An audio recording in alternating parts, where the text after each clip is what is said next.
I march out, get up on the apron, step in, Earthquake grabs me, takes me across the other side of the ring, and it throws me out, and I keep marching back.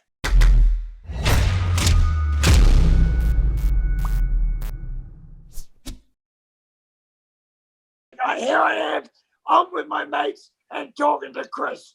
Yay! G'day, I love it. And Luke here, Luke, I'm in Clearwater Beach, Florida, and Tampa Bay, and the weather has been cold here, and we've got the Super Bowl this Sunday. Luke, cold in Florida is like 75 degrees, isn't it? It is. Yeah, you know, right. It was 75 a few days ago, and we've got the cold weather coming from the north. It's 50 degrees high. We're having a 50 to 60 degrees high.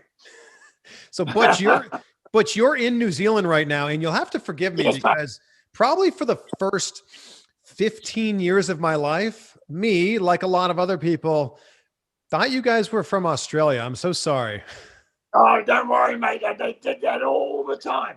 And a lot of Americans, and there's even people, believe it or not, in Britain that used to think New Zealand was part of Australia. They didn't even know where it bloody was on the map. So at least us being in the wrestling business for over 40 years, at least we have helped to put New Zealand back on the map again. Well, you guys are some of the most famous people from there. Yes, that's right. And another way too, mate, we sort of, after hearing called Aussies all the time, we just used to say the Bushwhackers from down under. Ah, that makes sense. So the Bushwhackers are coming back. Tell me how this is happening. Oh, mate. It's such Way to go, Butch. It's such a long story. And because the finish wasn't how we wanted it. I got really sick. Luke came back and found me on my deathbed with septicemia, blowing up like a balloon. Everything inside me completely poisoned. Luke ran the ambulance. I'm cutting it short. I died a couple of times on the way. They kept me alive, and I kept on going out. Then it took me ages to get back. The same thing happened in 2008. I had another repeat. Down I went again. This time my wife rang the ambulance. She saved my ass. They got me back again. They woke me up, took me out of the bloody, pulled me just as I was going through the heavenly clouds, pulled me back down again. Thank God I wasn't amongst the fires.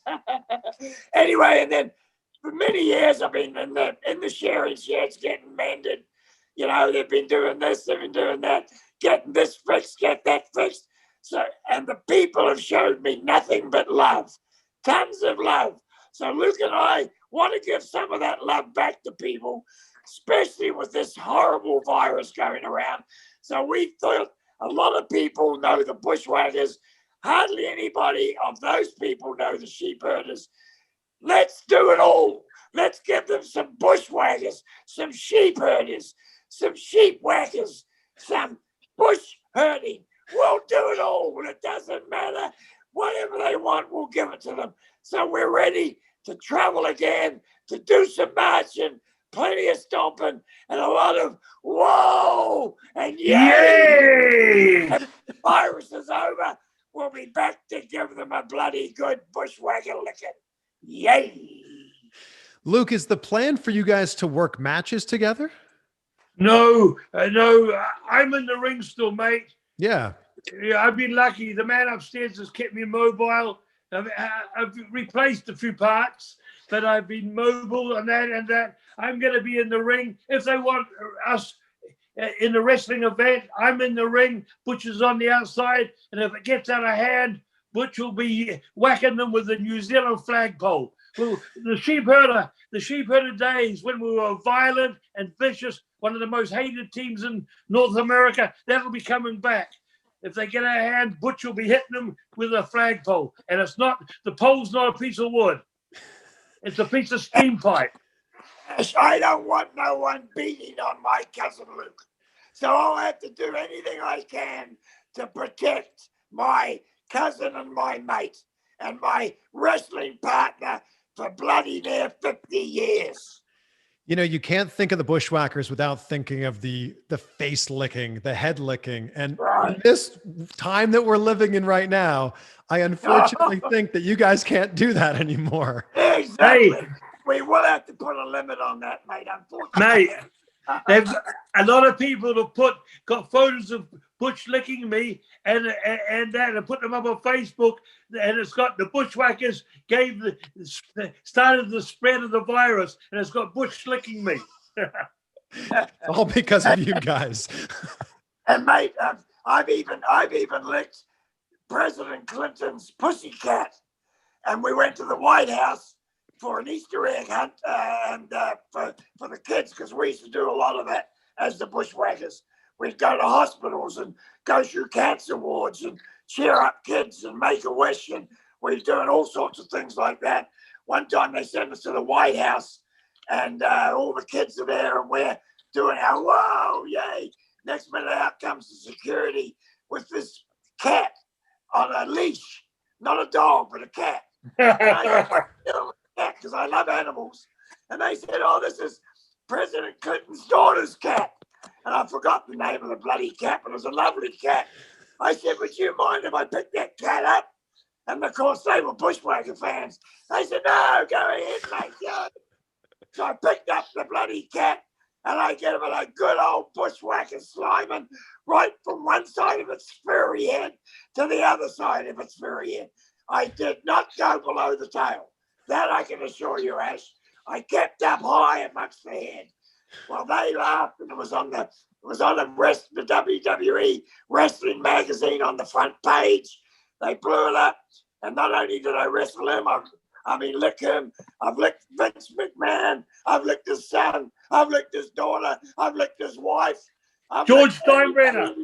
George Steinbrenner, the owner of the Yankees, has had a good look from Bushwhacker Butch. Was there ever someone that when you licked them, they were like, what are you doing? This is disgusting.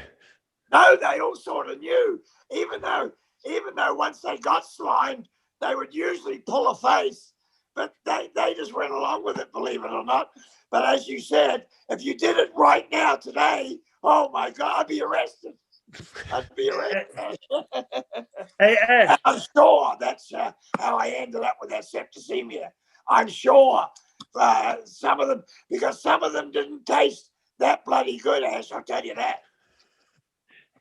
Ash, I spread the word around that Bush had licked President Clinton's pussy. the Clinton's pussy. So everyone, they had to laugh at that because they took it the other way. And I did lick his pussy, but his pussy cat. Oh my God. I would be remiss if I didn't ask you about your time on Family Matters, because for me, I loved Family Matters. I loved wrestling. Yeah. To see the merging of the two worlds for me was so amazing. Yeah. We had a great time there, mate. That was just fantastic. They were huge Bushwhacker fans. So they got in touch with the WWF then and Vince McMahon and arranged for us to go and do a show. We actually spent 3.5 days making that show. They take you in, and then you do rehearsals without any audience. Then they bring in an audience. Then you do it live and blah, blah, blah, right? So they bring us in, and we're going to wrestle. They said, are you guys okay with this? To wrestle Steve Urkel and his uncle. I forgot his uncle's name. I was a Steve Urkel fan as well. Carl. I love it. Yeah. You're freezing, Butch. Sorry, Luke, what? No, we're good. We're good. Freezing. The picture was freezing. Oh, yeah. So they absolutely loved us having us there. So now we get a few moves and we decide a few things we're going to do. So the first rehearsal, there's a stunt woman they've got who's going to be sitting ringside, and they've got her sort of made up.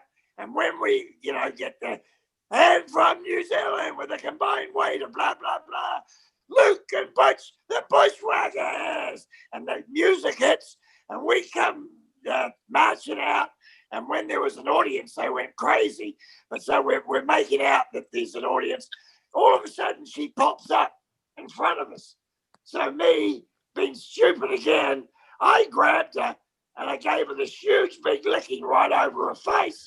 Little did I know that she had this special makeup on, that it must have done something. And I was allergic to it. And my whole throat closed up completely.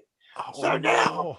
I can't stop because I don't want to ruin the taping, So we're doing the whole match. And one time with me hardly even been able to breathe, leave alone yell. So I said to Luke, oh, gee, after it was over, I actually went outside and was sick. So the next day, we're going to do the show. They bring in the live audience. They're all seated around. Now they play the music. They make the announcement. They play the music. Out we come again. We're marching away. Now the audience are there live, making a hell of a noise. So me, I'm carried away. Up jumps this woman. I don't even think about what happened the day before. I grab this lovely woman and I grab her and I give her the biggest licking right over that bloody face again. Whoa, Jesus. My knees started bloody buckling, and I was bloody near sick on the spot. My throat completely closed up. And now I thought, oh, God, now you've done it. And I sort of tried to say something to Luke, but I couldn't talk properly. We did that whole match with me like that.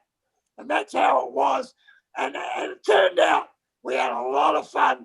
I did have to go out and spew again straight away. But boy, I'd do that again if I was to have the fun that we had and to get the response that we had. And people absolutely loved that show, just like you, Ash. They loved it.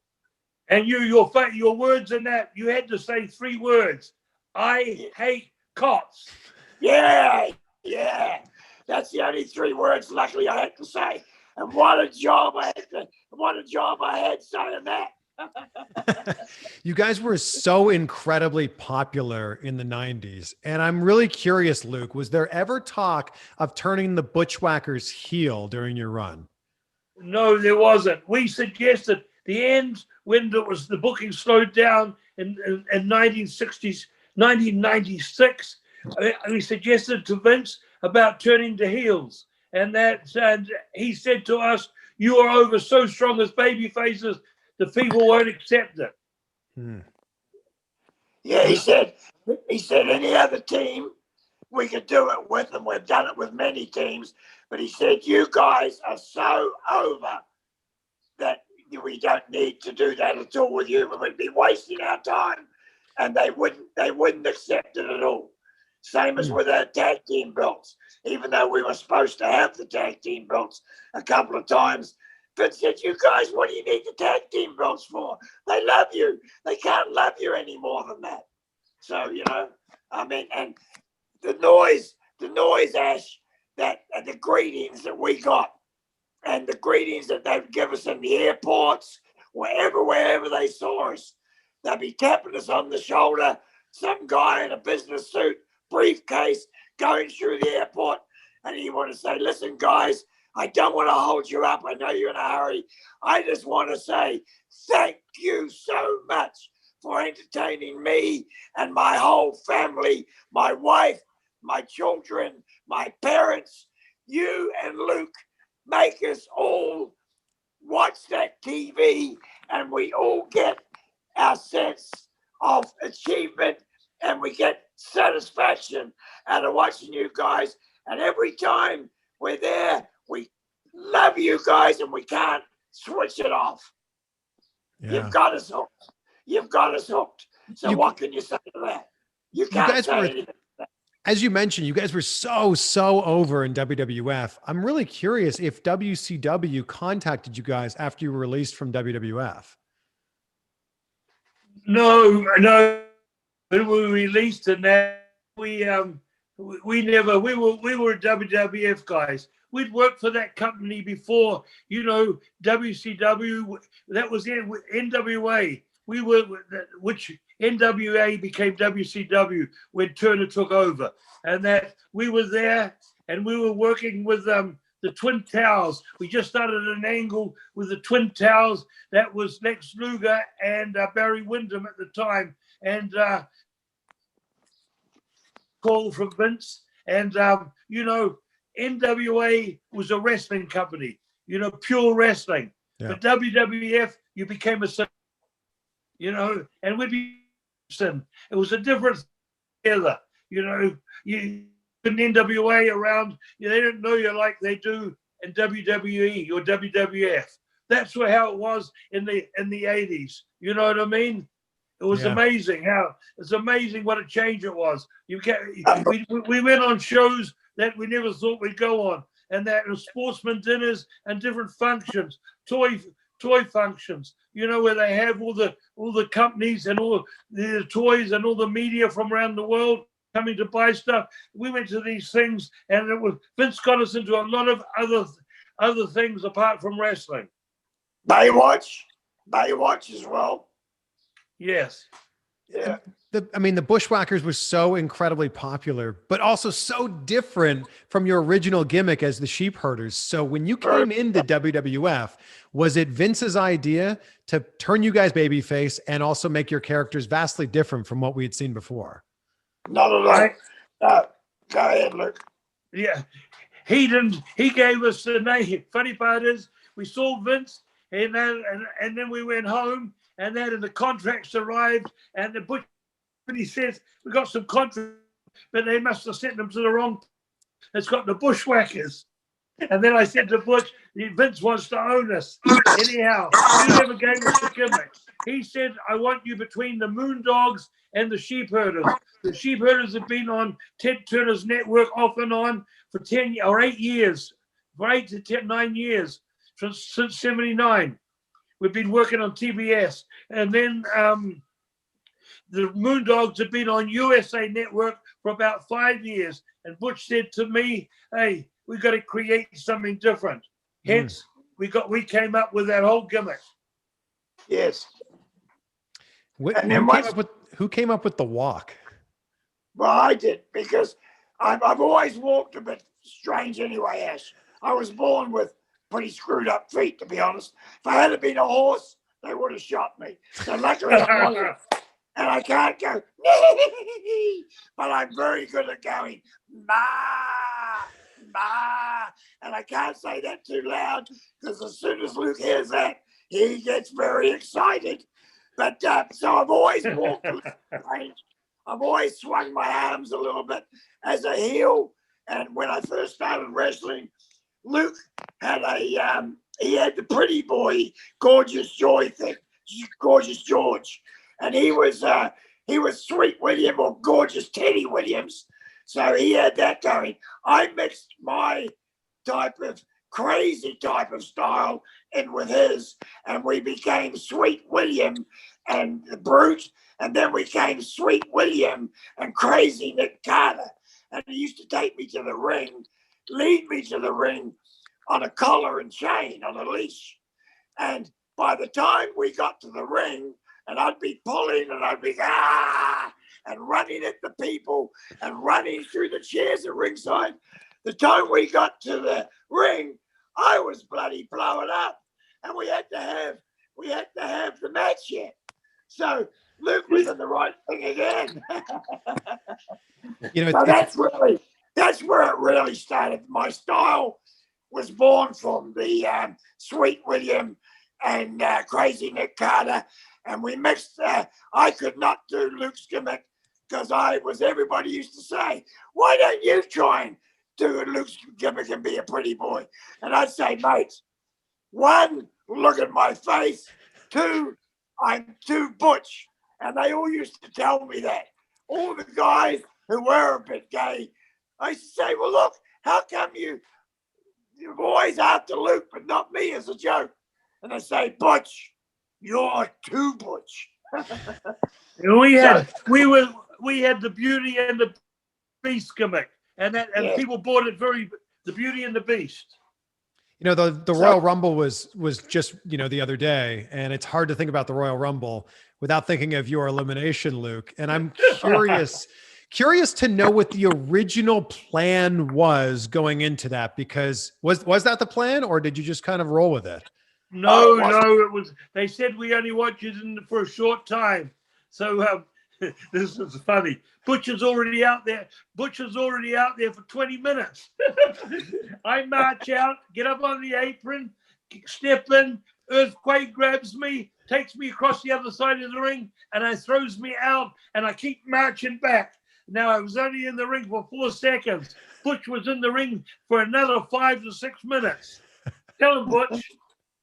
Yeah, so Ash, by the time he comes marching out and marches through the ring and marches back, I'm gasping for breath again. I've been out there for about 20 minutes. A battle royal, you can't stand around. It's a very hard match because you've got a lot of cameras picking you up from all different places. You don't know which camera's on you, so you can't stand there with your finger up your nose, if you know what I mean. So you've got to keep on moving. So Luke comes in, does his thing, he goes out, he gets a hell of a pop, right? A hell of a pop. No one's caring what's happening to me in the bloody ring. So now I'm ready to march out after him, aren't I? I think, oh God, I could just march, but I can't because I've got another 5 minutes. I've been in there for about 20. Oh God, I was so pissed off. So now I kept on going. When it was my turn to go out over the top, I come marching back and I got hold of him. I said, you dirty bugger, how am I been out there sweating and bloody killing myself, and you just walk through like you get your feet wet and walking through the pool and going straight through. And they always remember that. They don't remember what I did in the ring. They can't even remember me being in the effing ring. But they remember that about Luke. And the thing that pissed me off the most, when we got paid about a week and a half, 2 weeks later, we both got the same money. He got the same as me for spending 4 seconds going through the arena. And I'm bugging up myself, my body and everything for the same amount of money. So we've had many laughs about that. We've drank many beers at many bars talking about that. And the fans have never, ever forgot that, as you said.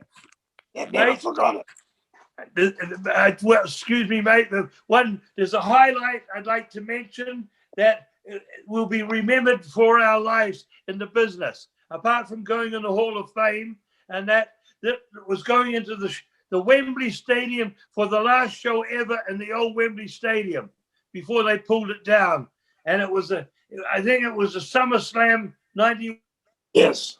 And Duggan was our partner. The people have been waiting inside 94th.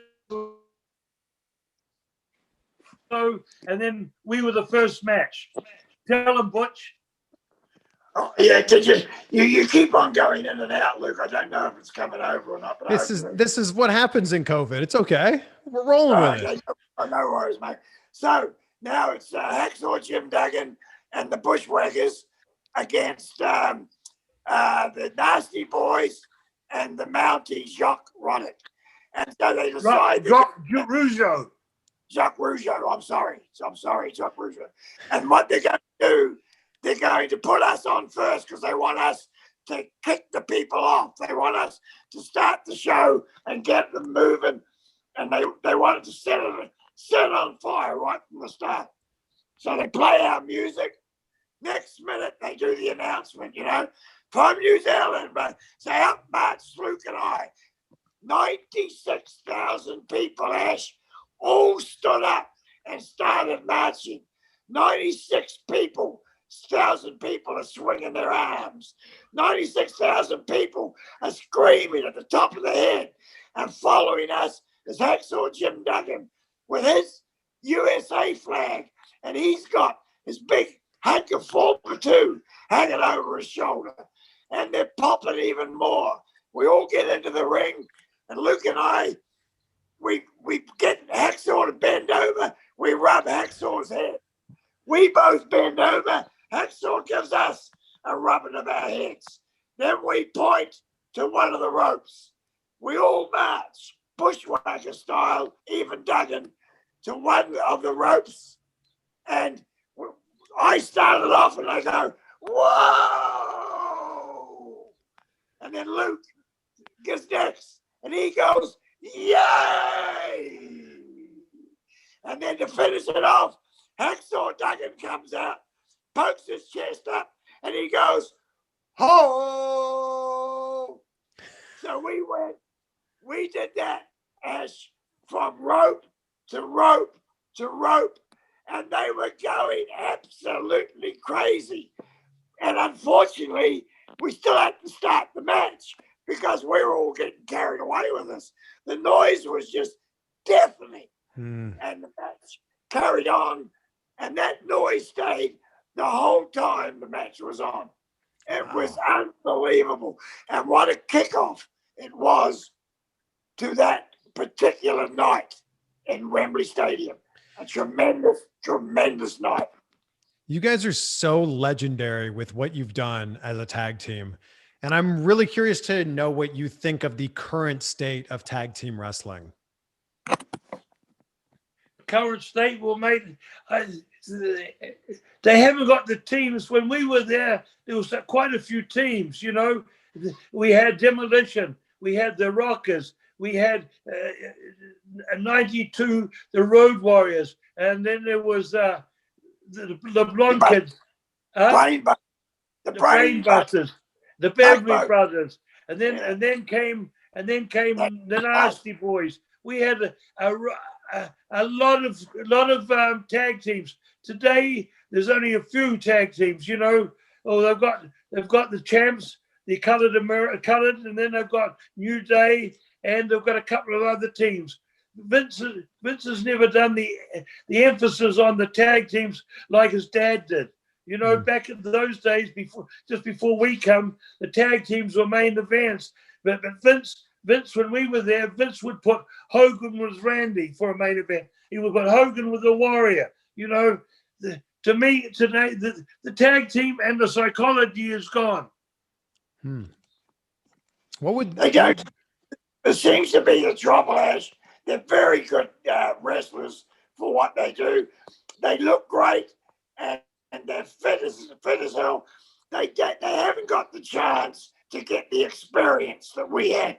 We had all, like when Vince opened up, as Luke had said, he took the top talent from every territory. Some from the Carolinas, some were in New York, some from Bill Watts's Mid-South, some from Texas.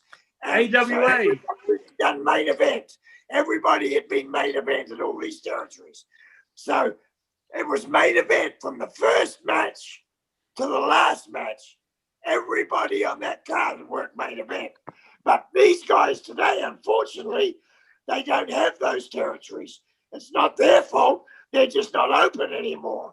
So they have to come from their training camps and things, and they've got to learn basically just amongst themselves. So they don't have the opportunity to gain that early experience that we had, and they're still gaining it as they wrestle now.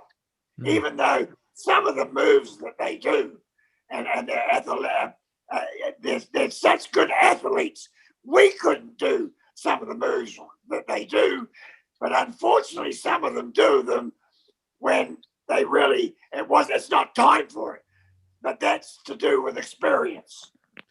Knowing what you guys know now, with the legendary careers that you've had, if you could go back and give the younger version of yourself a piece of advice as you were breaking into the business, what do you think you would tell yourselves? Where you go, Butch? I think, Ash, what it did it for us, because we came from such a small country like New Zealand, we'd never seen wrestling on television because there was never none in New Zealand. And and because we didn't think we had a chance of ever even wrestling around the world, leave alone going to America and joining these unbelievable franchises around the place, to ending up superstars at WWE. If we had realized that then, we would have said, oh, bullshit, it can't be done. But the Kiwis, because we're born from New Zealand, and when you give us a chance, we're all hard workers in New Zealand. We set and we lifted the standard of the pace and our workaholic ability, and we lifted it when we went to the US, and we lifted it again when we went to WWE, and the whole pace picked up with us, and it's part of our nature. It's part of being a New Zealander.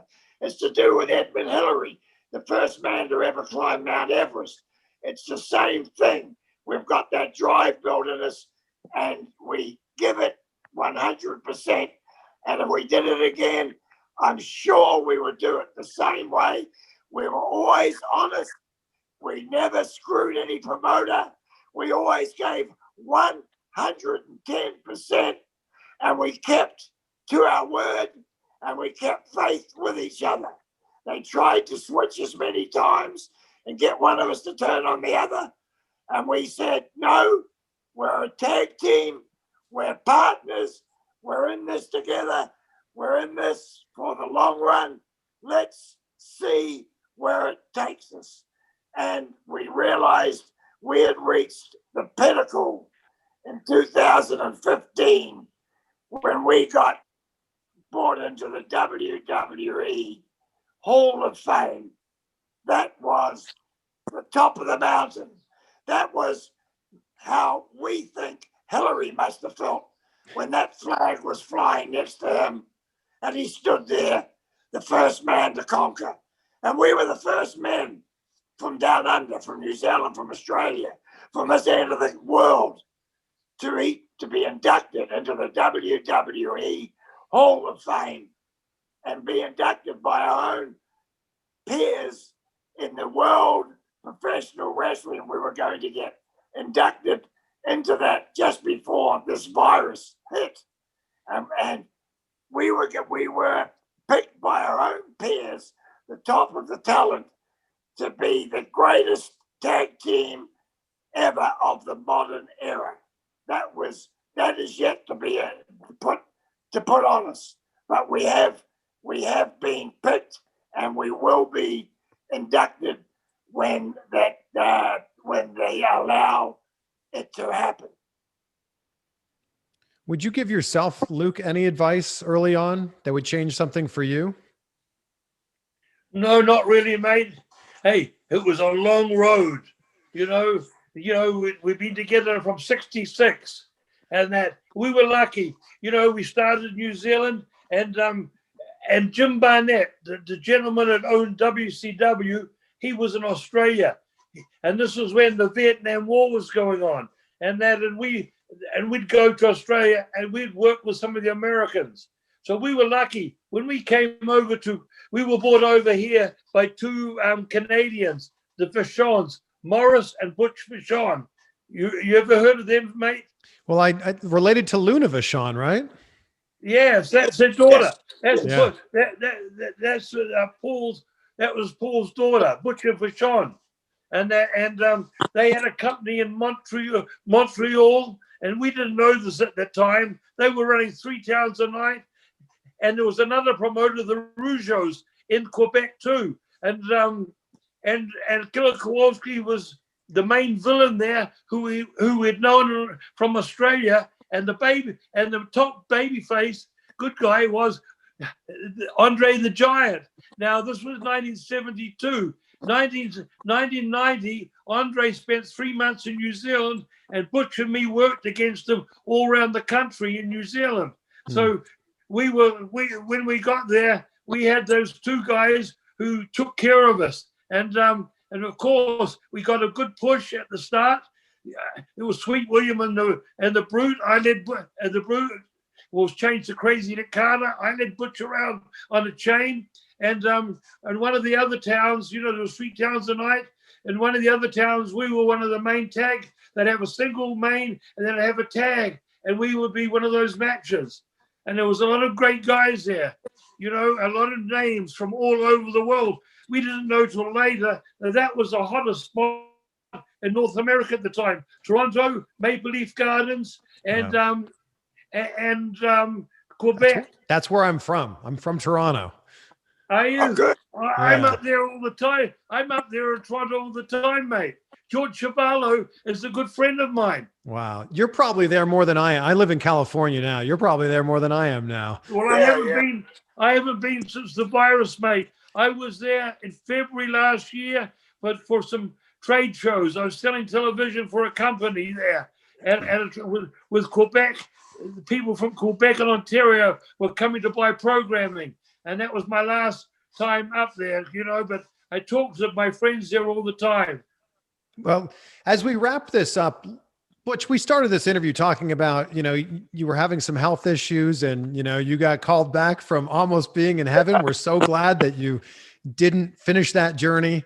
How are you feeling now, Butch? I'm feeling a box of fluffies, mate. As I said, they've given me a grease, they've given me an oil change, and I'm ready to go. I'm feeling great. Thank the Lord and thank everybody that got me here. It's time to show some love.